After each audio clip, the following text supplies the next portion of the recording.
You know, you're aces, Bugsy. I've always found you kind of special. Careful. You're racing my motor. Oh, come on, Bugsy. Give a girl a break. Are you sure you got the right fella? You're not like all those other saps. No? No. You've got lovely brown eyes. There'll be lovely black eyes if Fast Sam catches us. How about smearing my lipstick? Careful, Tallulah. You come any closer, I have to call my lawyer. So call him.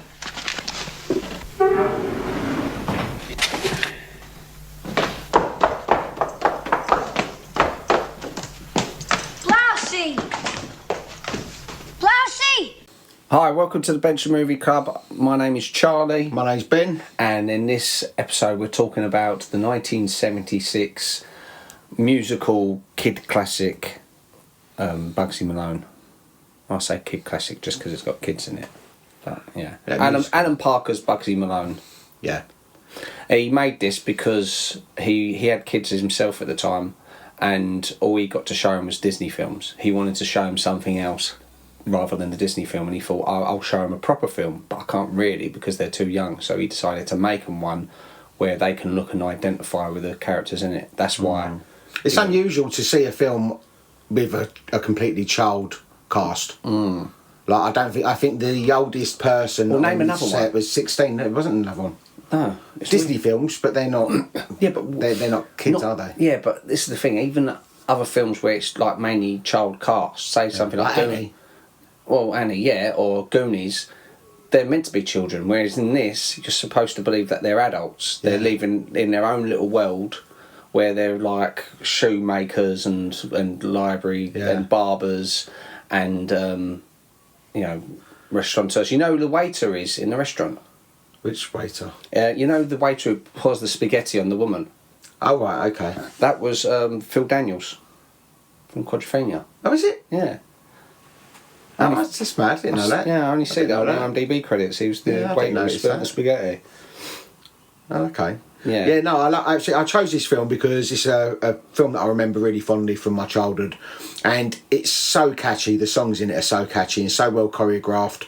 It's so well cast. It's just a real. It stands alone because it's a completely child cast. Yeah. There's nothing else like it, as you said. Which I would say, just for those who haven't seen it, Bugsy Malone is like a typical, it starts off, you picture it as a gangster film, but it's also a musical, and all the cast happen to be played by children, even though they're not supposed to be children. No.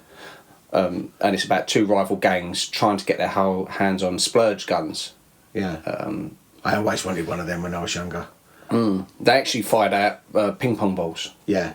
But they couldn't actually get them to do the splurge. They tried and tried and tried, and they had to, like, whenever you see the splurge, there was hand pies. They was like chucking cream at the cast. Yeah, I think it's important to sort of get the film when you're young. Watch it when you're younger, because then you can go, wow, yeah, like the guns, the cars. Yeah. You think, wow, I'd love to have a little car like that. I always wanted one of them cars. Yeah. Always wanted one of them cars. And we had our granddad George. Because he was quite handy with making stuff. I think I used to ask him, "Can you make me one?" And he'd be like, as though, "Yeah, right, okay, I can really do one of them." But they looked fantastic, and they would be brilliant. I mean, that would be such a good thing if you could have mass-produced something like that. Yeah, everyone would have had one of them. See, I don't think they'd work like how they do in the film, because I had a little go-kart when I was a kid, like a little push pedal one, and that was just me sitting on it close to the ground, and it was so hard to pedal. I used to get James Boatswain to push me.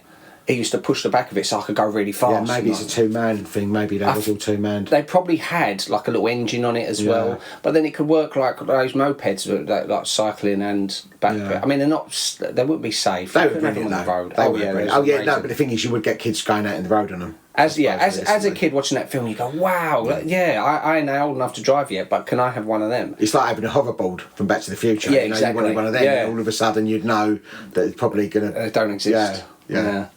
Did they exist, the hoverboards? I heard that it was a real thing, the hoverboard. No, they tried to sort of make it, but it's not practical. How they're trying to make it in Back to the Future 2, the hoverboard, is like it's magnets.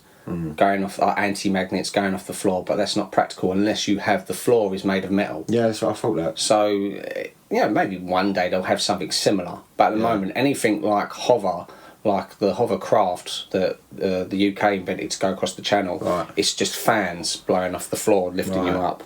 Yeah, that's probably the only way they'd do something like that. Amongst the cast, also you got Jodie Foster. Yeah. Of course, she is the biggest name to come from there, isn't it? Was this before or after Taxi Driver? This is after Taxi Driver. So she come from Taxi Driver and then she come and done this. The same year? But she'd already done, I don't know if this is before Freaky Friday, because she done Freaky Friday. You know that one with Jamie Lee Curtis, but she done the original in the 60s. It might have been the 60s. I think it might have been. Or it might have been 70s. Didn't she do Parent Trap as well? Something like that? No, that's Hayley Mills. Oh, okay. That was Hayley Mills on Parent Trap. This is, Jodie Foster. This was definitely after Taxi Driver. So she was already quite high end, really. But I think this sealed her talent because she's stands above the rest, really, as Tallulah. She's fantastic in this film. Yeah. You can see the talent in this film. She was only 12, I believe, when she 12 or 13, I think she was. Yeah. Which really, I mean, look at her. She's fantastic in this film. Oh yeah, it goes Taxi Driver, then Bugsy Malone, What about Freaky Friday? Oh, so Freaky Friday's after this. But it's the same year. But so it could have been shot before. So she was really busy round about them times. I mean, they're like that because Freaky Friday was a really big film. You probably won't remember it because it's obviously from the 70s, but like people will remember the Jamie Lee Curtis one. Yeah. You know, but I remember the original one from the 70s. But she's one of the rare cases of a child actor who actually became big, or bigger even so, when she got older. Yeah. There's very few. Drew Barrymore is another one. Kurt Russell. Was Kurt Russell a child star? Yeah. He was similar sort of. He probably had the same agent. I can't think of what he would have been in though. He probably had a similar agent to Jodie Foster. It was not a very similar type of films, like Disney produced films. Oh, okay. She of course then got really big with like The Accused, where I think she won an award for the Academy Award for The Accused. Something they definitely won awards of some. It was definitely. And then after that, Silence of the Lambs. That sort of catapulted her as well, didn't it? Silence of the Lambs. She was huge. Then there's Scott Baio. He was mainly known for, is it Happy Days? Happy Days and Chachi Loves... Johnny Loves Chachi, which was a spin-off from Happy Days. I think it's the girl from Happy Days. Yeah. I can't think of her name. Erin, not Erin Brockovich, what's her name? Erin something. Oh. But she died, I think, quite young. Oh really? Yeah. Very quickly going back onto Kurt Russell, he was the little boy that kicked Elvis in. It happened at the World's Fair. He was in that film. Gilligan's Island, The Man from U.N.C.L.E., The Legend of Jesse James, Lovato, The Fugitive, loads of these TV series. The one and only genuine original band, that original family band, which was like a big cheesy sort of Disney thing. Yeah. So he had... See, these are things that I wouldn't know him from. I mean, when I think of a child star, it's something that I think is come across the pond sort of thing. Like something that would, in America, they'd know that. But something like E.T. was big all over. Something like Bugsy Malone, big all over. And, you know, like... But then Taxi Driver, big all over. So that's how you know these actors. So a child star like that, of course, Kurt Russell, massive. He went big as well, and obviously a child star. Yeah. But I'm thinking from what I remember as a child star, things that I would have seen when I was younger. I think it's only Jodie Foster and Drew Barrymore. I think. Yeah. Maybe there's probably a couple more I'm thinking of. Yeah, there will be others. But it's funny, it's like, Macaulay Culkin, obviously huge child. But then didn't star, really. No. Yeah. But his brother, Kieran Culkin, who was also in Home Alone, the fuller with the glasses and the drinking thing. Yeah. Right, he is doing better as an adult actor. Yeah. I think it is buzz he might get Oscar nominated as well for a Best Supporting Actor. He was in Scott Pilgrim vs. the World. Really? He's been much more successful as an adult than what his brother was. Another one, that Haley Joel Osment, he was a really big child star, and then he just he's still acting, and you see him in stuff, but it's like it must be so bad to peak before you've even peaked before you've even got into puberty. Yeah. Like, how must that damage your brain? It's like, because you are this massive big thing and you're built up, and then all of a sudden, we don't want you no more. Yeah, that's got to be so damaging to a child. Oh, it can be, but that Haley Joel Osment, of course, yeah, it was Sixth Sense was his big thing. Then Forrest Gump, who done? Was he in Forrest Gump? Yeah, he was Forrest Gump's son. Oh, I didn't notice. Yeah. I didn't know. You know what? It's been years since I've seen Forrest Gump. I know he was in Pay It Forward and AI, and he was nearly Harry Potter. Okay. Because when they was looking to make the Harry Potter film, Steven Spielberg was going to direct it, and he was going to combine like. See, that would have probably made him. He would have then been successful from the Harry Potter trilogy. That would have got trilogy. Franchises. Seven of them, isn't there? Yeah, but Spielberg actually wanted to condense like 3 books into one film. Right, okay. So it probably would have only been about 2 or 3 films, right. and it's only because J.K. Rowling said no, it has to be exclusively British children. Right. She put all these like stipulations down, which then, you know, it put Spielberg's nose out of joint. Back to this film, actually, this is mainly British, apart from the main cast. I think they're all American, aren't they? Yeah, no, you're right. Because Jodie Foster's American. I think Scott Baio's American. Yeah. John Cassisi, who played Fat Sam. Fat Sam, He's American. And you know how they cast him?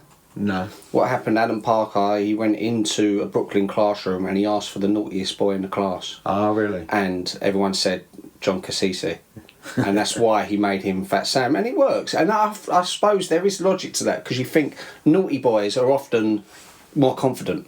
You know, you think if it's a naughty boy, he wants attention. He naturally thinks he'll be great to have in this. He wants attention, let's give him attention. He quit acting as well, didn't he? Became... Yeah, like, he was in one thing called Fish. I think he was in something called Fish. See, like, you find that with a lot of child actors, they were in a massive film and that's it. They don't do nothing more. You also got Andrew Paul, who was born in Mile End, and he went on. Yeah, he went on to be in Scum and most famously The Bill. No, the main copper's assistant.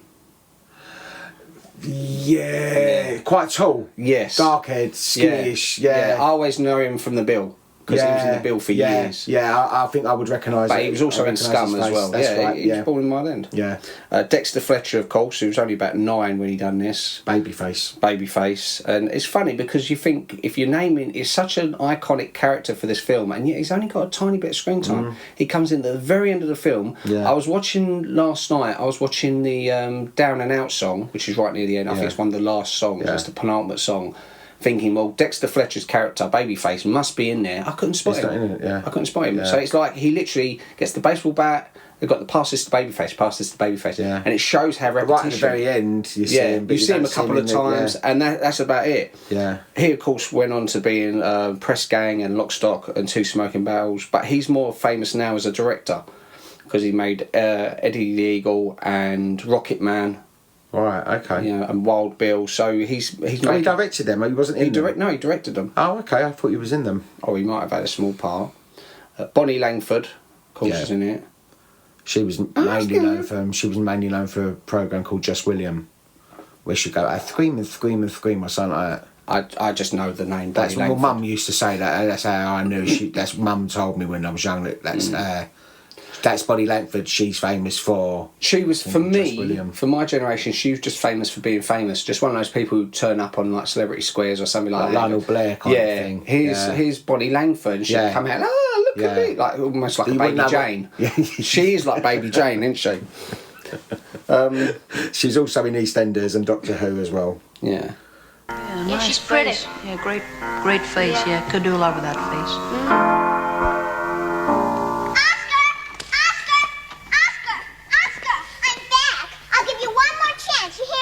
Lena, honey, you come back to me. I'll give you one more chance. You hear me, Oscar? Otherwise, I'm out for good. Out. I'm not being humiliated in this place. You know, I am the star, and I should be treated like it absolutely all the time. Okay, hit it, Joe. Show business, it's in my veins. Jonathan Scott Taylor played Johnston the butler, and he was also the English guy talking. He goes, certainly not cricket. Yes. He went on to play Damien in Omen 2. Oh, really? Damien. Okay. Yeah. Okay. But I think that's pretty much the height of his thing. Yeah. And the one who stands out for me most is Martin Lev, Yes. who's Dandy Dan, who sadly died in '92, aged 32. He committed suicide. Yeah, he had ME, didn't he? Yeah, he was suffering from ME. And What is ME? He was founder of a charity, Action for ME. ME, it's...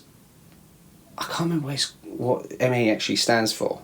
But I know what the symptoms are. What's the symptoms? It's someone who's you're constant. Imagine being constantly fatigued. Imagine it feels like you've got flu every day. Yeah. You're constantly drawn down. You can't. It's hard to get motivated. It's just hard to move for your day-to-day life. Now the problem is with something like that, people will just go, he's just being lazy. But it's not. That's It's a so genetic sad. thing. At the age of 32, to take your own life because you are that. He must have been in such a bad way.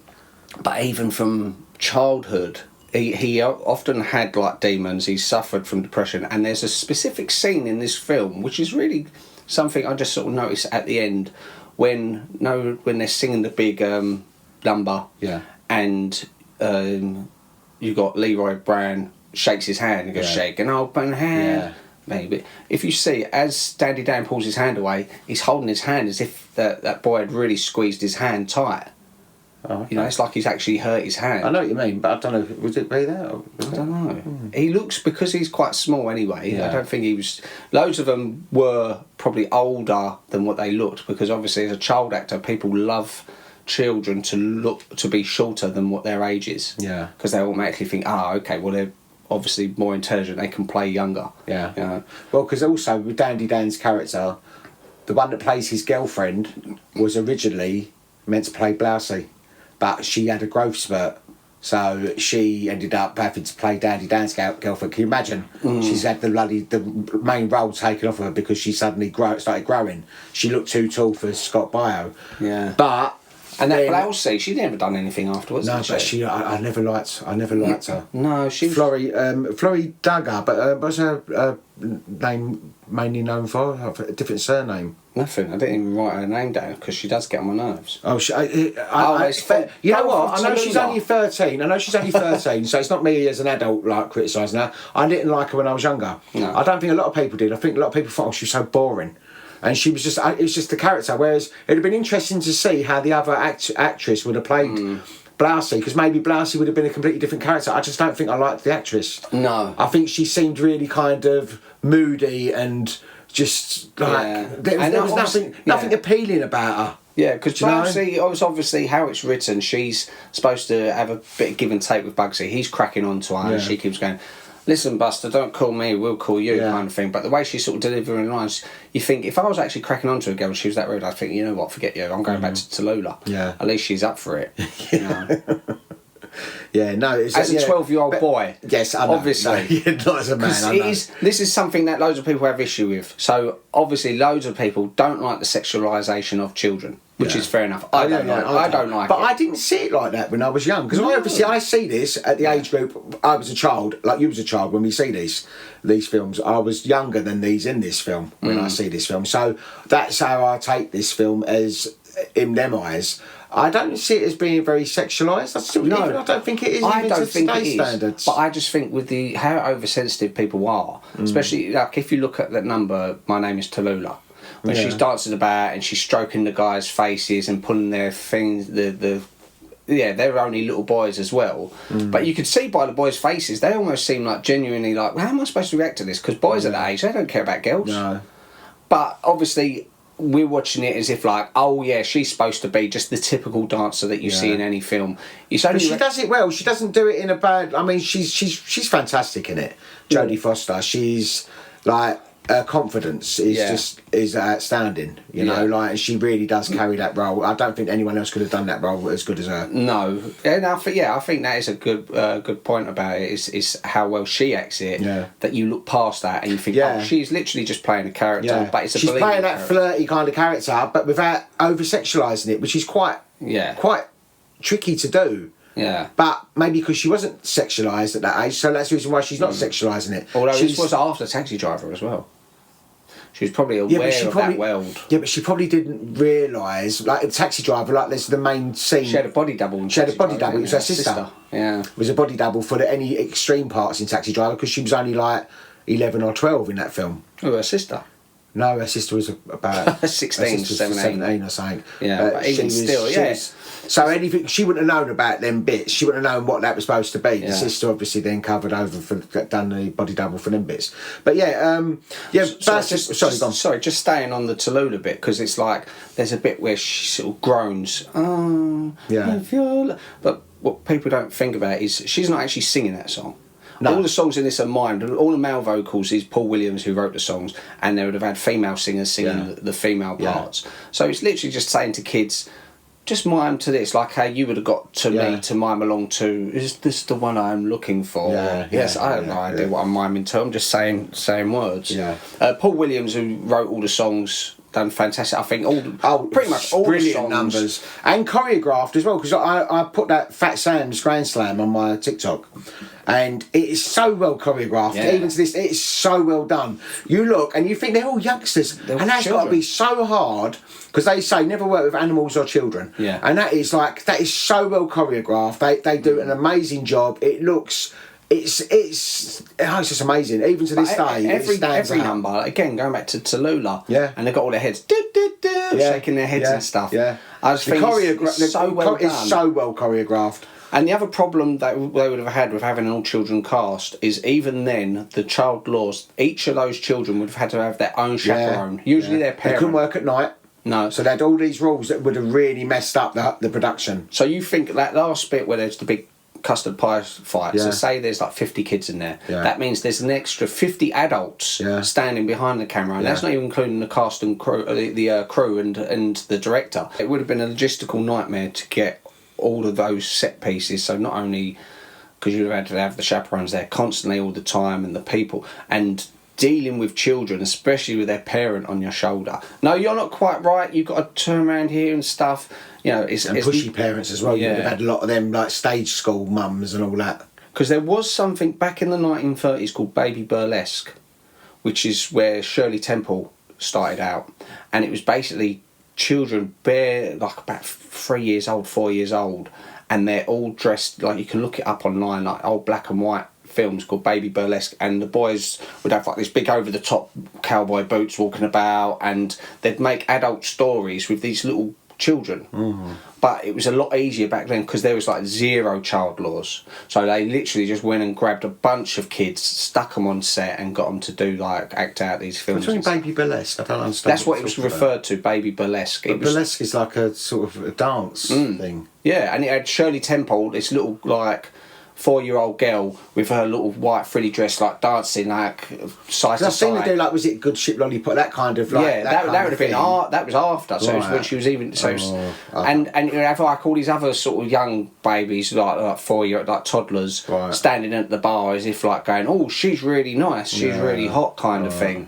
But this is really early days of cinema. This is but I think if you've got an innocent brain that you don't look into, you don't see it in a sort of sordid kind of way. No. Where it's only when you look back and you realise what goes on in the world that then you look at it and you think, oh, maybe that's just a little bit.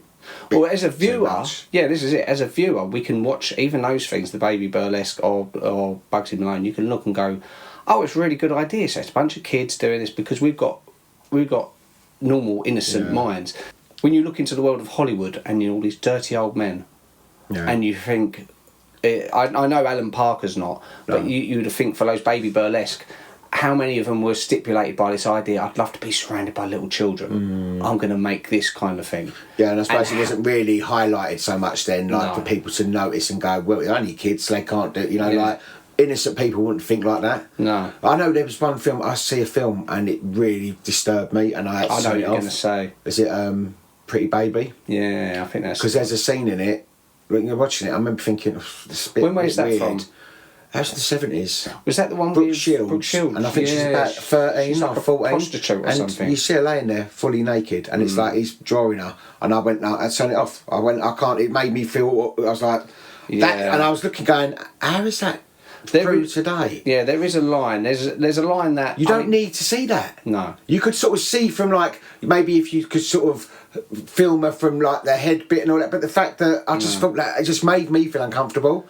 Because she's a young girl, it's just no, there's no need for that. But you know that Yeah, you wouldn't do that nowadays, but then you got away with a lot more back then, I suppose. No, but see, there's artistic ways. There's ways where you think, okay, they're not trying to be sordid for the sake of it. Something like Taxi Driver, or say Fish Tank, which came out a few years ago, which involved like an adult man having sex with a 15-year-old girl in this one scene. It was Michael Fassbender in it, but you can see it's not genuine. You don't see her naked. You don't need to see her naked. No. In Taxi Driver, you don't see Jodie Foster naked. No. So you don't need to. Yeah, you don't need to. That's what I'm saying. You don't need... You can pick up on the story. Yeah. You don't need to see that. Yeah. Because I know Brooke Shields had done a few films when she was younger, and I thought... Like there was Blue the Lagoon. Blue Lagoon, there was Endless Love, and there was Pretty Baby, and they was all like a year after each other.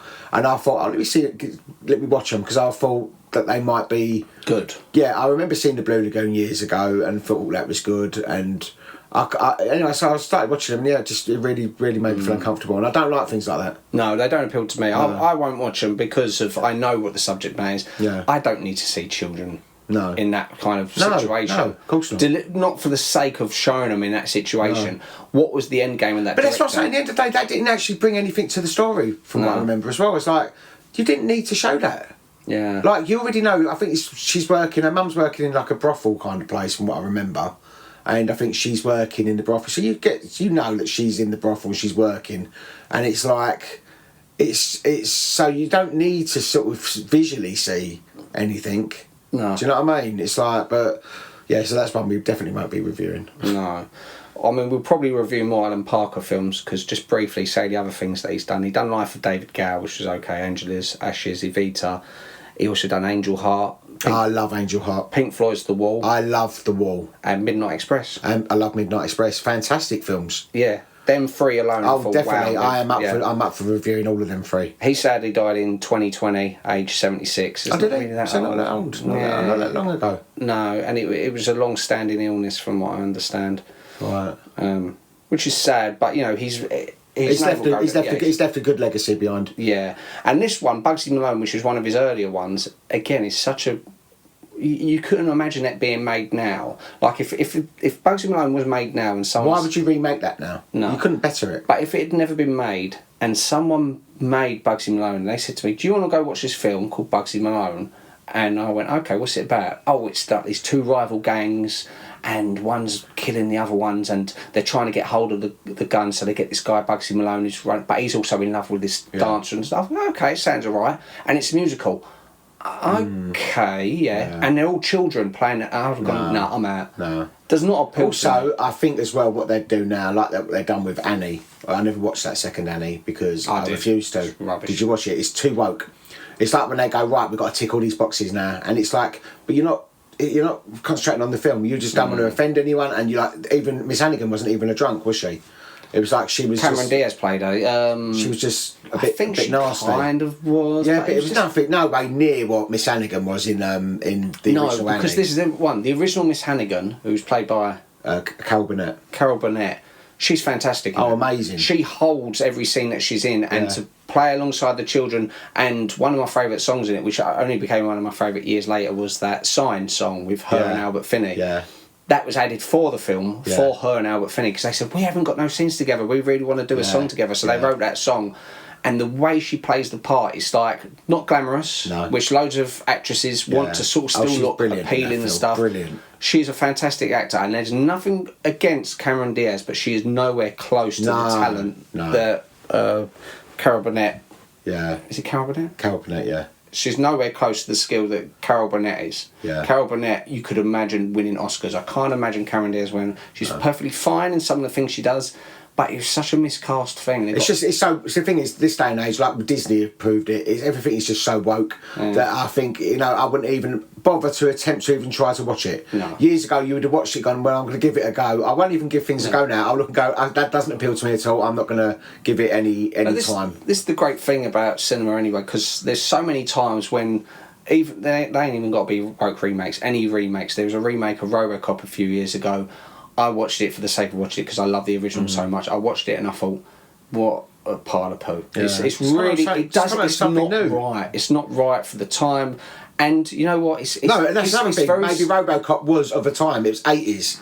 It should stay there. the remakes sort of drift away into obscurity and people remember the original, like Carrie. Yeah, like Carrie, yeah. Carrie, the original Carrie. When people talk about Carrie now, they now refer to the original again. Yeah, 70s, yeah. When they do a remake in about 10, 15 years, they'll talk about that for about a year, and then it'll go all the way back to the original. Yeah. So if you know the original strong enough, you shouldn't fear remakes. And that's how I feel about Annie, about American Werewolf in London, which they're threatening making a remake of. They could never better that film. No, and with this, Bugsy Malone, which wouldn't get remade, but I would sit there, American Werewolf in London, I'd sit there watching it and just criticising it all the way through it. I would be sitting there going, well, that's not right. They've ruined that. That's it. Who's that? Who's that supposed to be? They picked the wrong actor there. Oh, that special effects is crap. And I would be sitting there the whole way through. There's several things that they would change in Bugsy Malone, and one of them would be the splurge guns. Because if you show a gun, even if it's not a real gun, there's now rules that it will then jump up a certificate. So they would find a way around it. They wouldn't have guns. They'd have like some mechanism that fires loads of pies at once. And you think, what's the point? It doesn't look like a Tommy gun. These are designed on Tommy guns. They wouldn't have the kids in the cars because in case kids try and carjack. They wouldn't have the Tallulah number. They wouldn't have the burlesque girls. No. They would cut it. They would change so much. You'd think, well, it's not the same film anymore. Did you know who's the boy who sings Tomorrow? It's called Michael Jackson. No, that's Razzmatazz. Oh, is it? That's the piano player is Michael Jackson, because everyone used to look at the credits and go, "Oh, Michael Jackson's in it," and then look and go, "That don't look like Michael Jackson." No, the boy who sings Tomorrow. Yeah.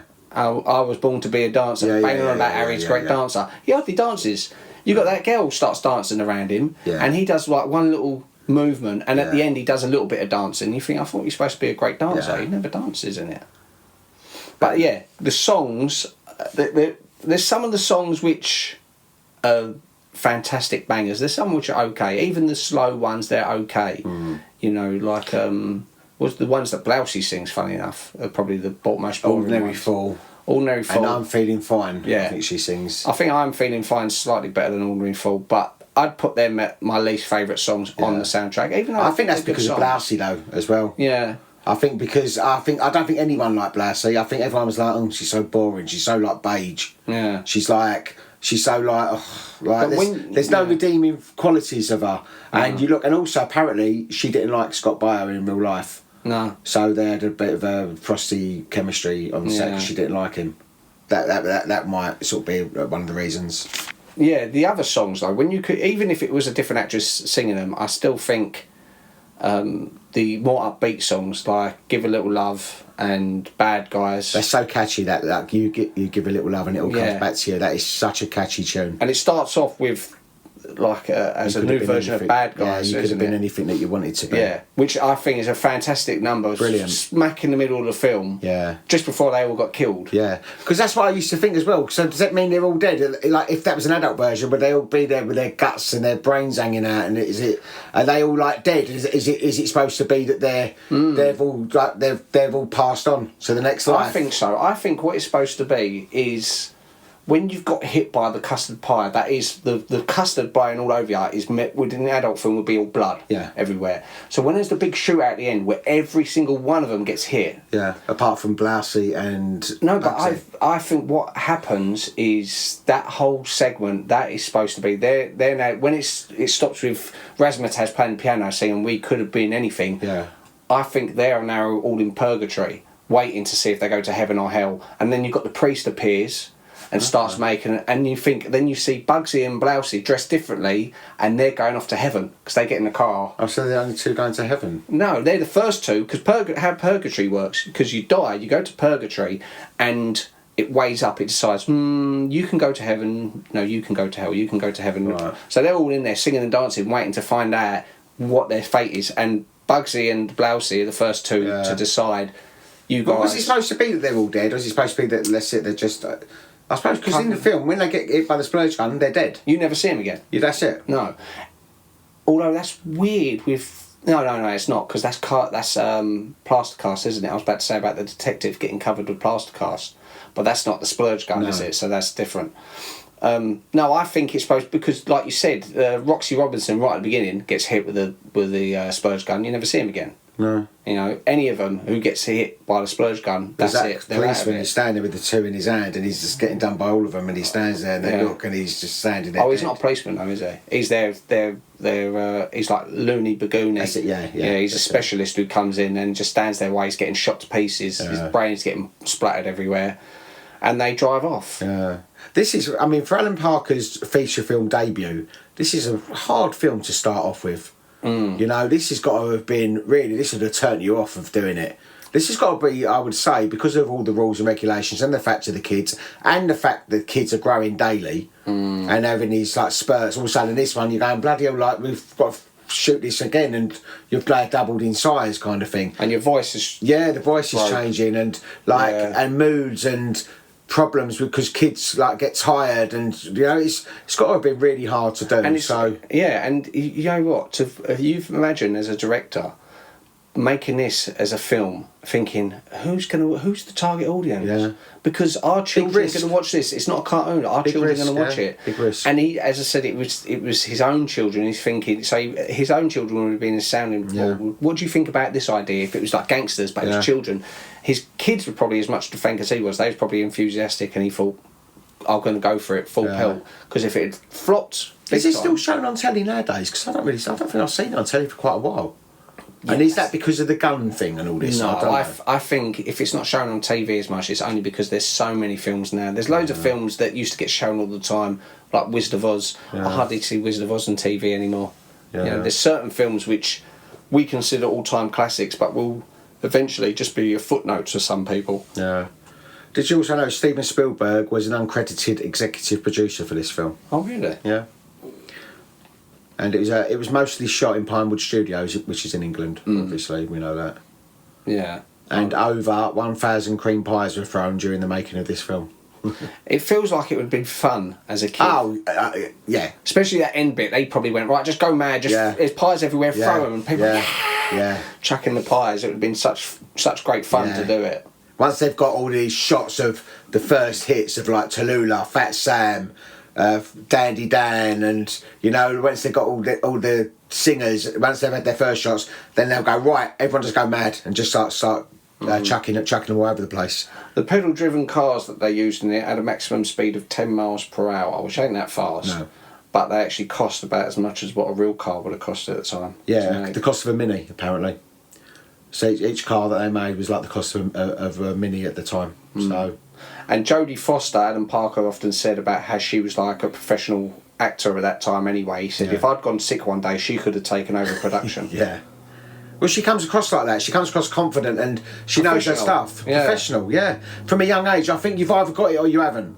You know, she was obviously that was her calling. You know, well, she did. Because she can continue to make fantastic films from then on. She did say that she did find most of the children are quite scary because they're British kids who often get up to mischief and would have been doing dangerous things. And where she was professional and maybe things were done and also where she filmed differently in America. Because she said, like, obviously Scott Baio and the other American kid, they was thinking, God, what are these kids are like animals, how they get up to when they say cut. Well, they said there was a rivalry between the British and the US actors. The UK dance girls would block the halls. And when the US dancers wanted to pass, if they didn't know the right password, they'd spray them with a fire extinguisher. So I don't know if that's maybe made him fun kind of thing. Like don't sound like it's like a violent kind of thing, but you know maybe there was the divide because there's the American and the English. I don't know, and their children. But yeah, they're all really well cast. As I say, apart from Blousey, it would have been lovely to have seen the original Blousey because. Maybe that character would have been a completely different character. She would have been not so vanilla. Do you know what I mean? I think it was just the actress. I don't think anyone has ever gone, oh yeah, Blouse is my favourite character. Why didn't she keep acting? Yeah. Yeah, maybe it was just... I mean, there's nothing against the actress herself. I mean, at the end of the day, I don't know what she's like, but I just don't feel that she was... I think she was miscast, and that's the reason why, is because she wasn't meant for the role. You know, so it'd have been interesting to see the actual director's vision of Blousey, rather than one we ended up seeing the previous actor. I'd love to have seen that because she's Dandy Dan's girlfriend, so you can sort of see she's dark haired. Scene, isn't she? She's dark. Yeah, imagine that though. she's had the lead all of a sudden because she's had a growth spurt. She's now been reduced to one scene. Yeah, just comes up on the horse. Yeah. And where are you going? And she's dark haired as well, isn't she? She's dark haired girl. The film performed well in England and Japan, but Paramount gave it a limited release in the US, usually dumping it onto second feature screens with the re-release of The Bad News Bears. Okay. So obviously they didn't have faith in it. No. They didn't see it, which is a shame for the film. But at least we know that he went on to have a successful career, Alan Parker. Yeah. Very, very. All of them 3 films you just mentioned just then, I love all of them films. And they're all so completely different. Angel Heart is fantastic, and the cinematography in Angel Heart is amazing. Pink Floyd The Wall is just... Well, I think the cinematography in this was really good. Yeah. Like when you see the beginning, dun, dun, dun, dun, when he's running, when Roxy Robinson's running down that set, it was like an amazing set, which was in Pinewood Studios, as you said. It was on their biggest sound set that they made that. And it looks like the puddles where he's got the Coca-Cola sign reflecting. It could be the cinematography for any contemporary gangster film at that time. Yeah. And I think that's why the film works so well. It's not them constantly looking at the cameras, winking or saying silly things. Okay, they've got funny lines, but they're saying it straight. Yeah. Again, going back to Michael Caine in The Muppet Christmas Carol, you say your lines straight and just rely on the fact that people get that you're not being serious. You know? And the average age of the cast was 12. Oh, God, so young. Yeah, on IMDb, it got 6.8% out of 10. Which ain't bad. It's not bad, but I think loads of that is to do with people. I can imagine loads of people not liking it. I showed it to someone yesterday who'd never seen it. Yeah. And they was it's at the time, isn't it? They was like, maybe. They weren't sure because there's a bunch of kids singing. And I said, trust me, she's got a son. I said, show your son this film. Yeah. Her son's 7. I said, if you show this to your son, he will love this film because he'll be able to identify with the kids. And you saw it when you was a kid. I saw it when I was a kid. Everyone I know who see this film as a child, they say it's one of their favourite musicals. Yeah, Because definitely. the great songs and everything about it. On Rotten Tomatoes, it got 79% from the critics and 80% from the audience. So that's not bad. Yeah, it's not bad. Not bad. And the budget in pounds was 574,000, and it made 1.373 million. So that's not bad. That's not bad. I reckon it probably made a lot more than that as well. And we've got to think 1976. That's how much more would that be? Would that be like about sort of 10 million now? Here's an interesting thing, though, which I bet you didn't see. Who played Looney Bugsy? I don't think they ever find out. No. Never known. 46 years on, or 48 Who's years? Looney Bugsy anyway? The one with the pies who says, "Go on, Looney Bugsy, alright, you mugs," and he gets hit by when they're out in the, and he's shouting to him, "Get down!" and he's just standing there and you thought he was a copper. Oh, that's Looney Bugsy. That's Looney Bugsy. So no one knows who it is. No one knows who he is. Well, the actor. Yeah. Well, the actor must know who he is. No. Right. That's strange. Let me look quickly. I'm going to look through the cast list. Looney Bugsy. It's not on there. That's not mad, on isn't IMDb. it? Isn't that crazy? Wouldn't you be pissed off if you was the actor in it and you go there and you bothered? Like, but I like the fact that there's one little character who's and they've just forgotten him. Still an important character because he gets Fat Sam shows the photo to Knuckles, who I think Knuckles is really funny as well. I think both of them, they're a great comedy duo, Fat Sam and Knuckles. Yeah. You know, and when Knuckles actually dies, I remember when I showed it yesterday, the person I was watching it actually went, "Oh," I felt sorry for him because he's such a lovable goof. Yeah. You know, he doesn't mean any real harm to people. He's just like, "You got us, boss." He's like really well performed. Yeah. And you think he's the only person for kids as well. You got to think for kids, even for today's standards, it is fantastic and it is really well acted, really well directed. The songs, everything about it is fantastic. It's on its own. It's on its own. It's its own little capsule because there's nothing like it. No. Like Rocky Horror Show. There's nothing like that. Yeah. You know, like it stands alone, and I like that about it. But that Looney Bugsy, going back to him, so he's got the photo shown. As soon as the photo is seen by Knuckles, he's going, "Oh, look, the Looney Bugsy." So they've already hyped him up. He's sitting in the back of the car looking like a mental case.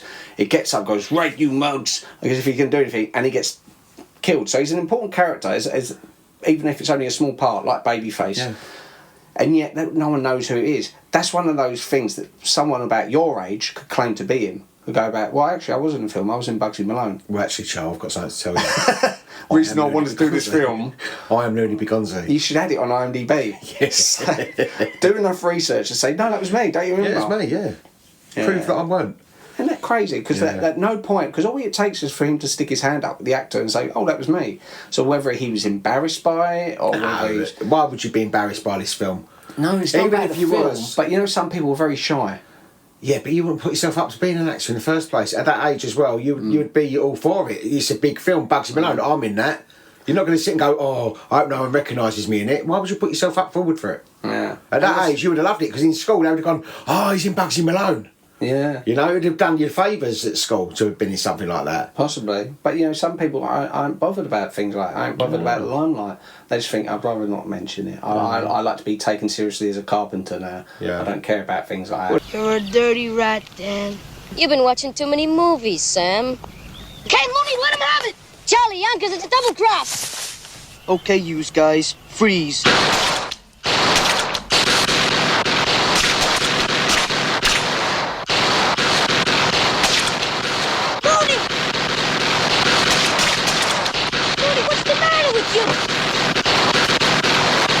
So Looney Bugsy, if you're listening, comment on the YouTube page or something. And Let us know it's who you me. are. Listen, if they haven't found out who he is in 46 years, they're not going to we're not going to find out who he is. Well, they probably never looked that hard. They probably thought, oh, we don't know who he was actually. Actually, you know what we should have done? We should have got George in or something and said special guest is Looney Bugsy here. We would have called him afterwards. Yeah. He looks like George would be. George wasn't even born. George wasn't even born then. No. No. I was only 2. So it can't be good. Yeah. Right. So what do you think of this film? I love it. I love Bugsy Malone. It's one of my favourite musicals. It's definitely in my, I think, possibly... We had good musicals when we was kids, actually. If you think what musicals we had as children to grow up to, we had some fantastic ones, even from things like Bedknobs and Broomsticks, Mary Poppins, Wizard of Oz, Chitty Chitty Bang Bang, Grease, Rocky Horror Picture Annie. Show. Well, yeah, I suppose that's not really a kids' film. Well, I see it as a kid. I see it as a kid as well. But yeah, Annie, Bugsy Malone. It's all Willy Wonka. You know, we had some really good good musicals. They don't really have musicals now, do they? Not, especially kids ones. No, they don't. Musicals just went off. But this is. They do adult ones like La La. Is it La La Land or The Greatest Showman or something? I don't know. I've never seen either of them two. I don't like them. And they're supposed to be like musicals and stuff. Yeah. You know, but they do adult ones. I can't remember the last time there was like a child musical. Because they were big. High School Musical. No, that was a programme, wasn't it? It wasn't a film. It was a film. It was like 3 was it a film as well? Yeah. Again, it's just not for me. It just weren't for me. No, and then, of course, there was me. the new Annie, which was still a musical, but it was awful. But it's just of its time, wasn't it? It's like how you'd have... Westerns were huge for a long period of time. You don't see that many westerns now. You see the odd one.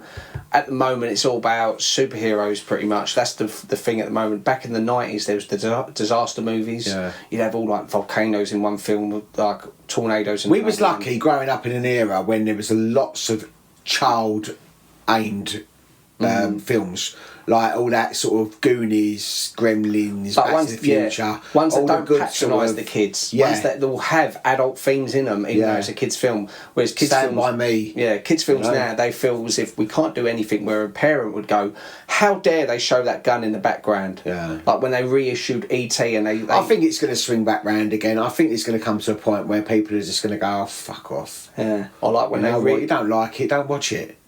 You know, because I think Disney is basically it's destroying itself. Like people are saying, it's like 3 generations or something, and all of a sudden, it's like it's destroying itself. It's like weird. It's weird what's going on. It's what it's controlling. It's like it's been taken over by.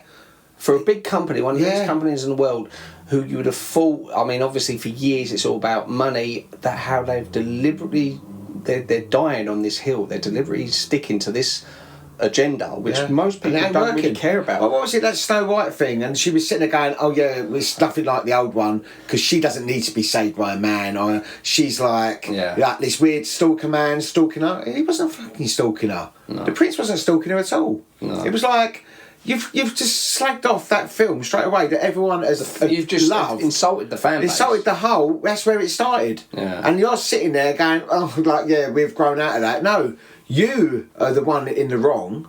For like, that is the one. Your version is not going to be here in like 80 years' time. Well, that version will still be around. There's also the latest director of the next Star Wars project. Is that still going as well? Yeah, it's all a money making machine now, and that's what it is. Like you said with your superhero stuff. With the new Star Wars director, Indian feminist, who went on to say, "I like to make films that make men uncomfortable," and everyone's cheering, going, "Yeah, you think?" The biggest fan base are like these nerdy old Chief Wiggum types, like greasy, and also like young boys who've always grown up on Star Wars. But it's, why is there so? You shouldn't make things out of hatred. You shouldn't make things deliberately to alienate people. Make things, if you want to target a specific demographic that you want to make this film for, great. But then don't turn around and say, and by the way, if you're not in this demographic, don't bother come watch this because I hate you. Because it's just there's so much anger in this world nowadays. You know, I just don't buy none of it personally. Anyway, yeah. So back to this. Anyway, yeah, I love this film, and I'm glad you liked it. So. Yeah, it's a classic, and it will continue being a classic because it's got a place out there.